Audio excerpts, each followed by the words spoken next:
This is the Mosin Nagant, one of the most prolific battle rifles in all of history. It was originally designed in 1891 by a man named Mosin Nagant, and it was known as Nagant's three-line rifle. It was part of a program similar to what they're using now to replace the M16. In that program, not only had Mosin Nagant designed a rifle, but also Sergei Mosin. However, in the end, Leon's design won out and became Nagant's three-line rifle, which became the new service rifle for the Russian military from 1891 to 1945.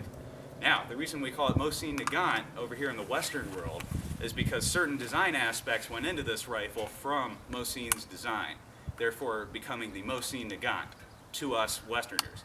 In Russia, it was still known as Nagant's three-line rifle all the way through its existence. Now, what I have here is a 9130. This is not the original design. In 1930, they made a few design changes to it. If you note the hooded sight up here and a few holes in the stock for dog collars that would hold your rifle strap. Now, this rifle, the 9130, is probably the most prolific rifle in Russian history as far as their rifles go. It was used in World War II. They produced about 36 million of these. If you've ever seen the movie, what was it? Enemy at the Gates. It depicts Vasily Zaitsev as he cuts down dozens and dozens of German soldiers with a sniper version of this. They use this rifle for everything. Sniping, infantry, hand-to-hand combat, didn't matter. It has a 5-round en-block clip of 7.62 by 54R. Now, I'll give you a comparison of that. Here's the round right here, 7.62 by 5.4 millimeter. It has the same muzzle velocity as a 30-06. There is no difference between this and the American 30-06. It's a 3-line bullet, which means it's 30 caliber. Now, to give you a comparison to that, here is 7.62 by 39. This is what an AK-47 shoots. So if you compare these two, you see how much more power you got out of one of these, a battle rifle.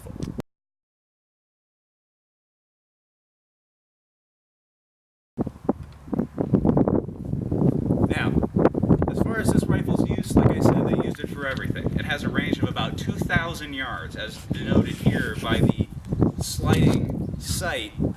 You could engage targets up to 2,000 yards, but let's face it, nobody has good enough eyes to do that. And if you were a sniper, you had a scope on here, this was obsolete.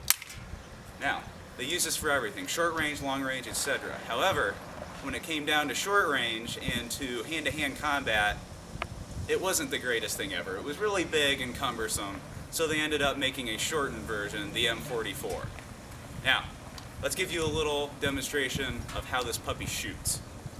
Alright, now it's time to shoot, so let me show you what you do with this rifle. It's a bolt action, so you just pull this back, open it up, it opens up the chamber. Now the bolt here is a Mauser bolt, so it's incredibly tight inside.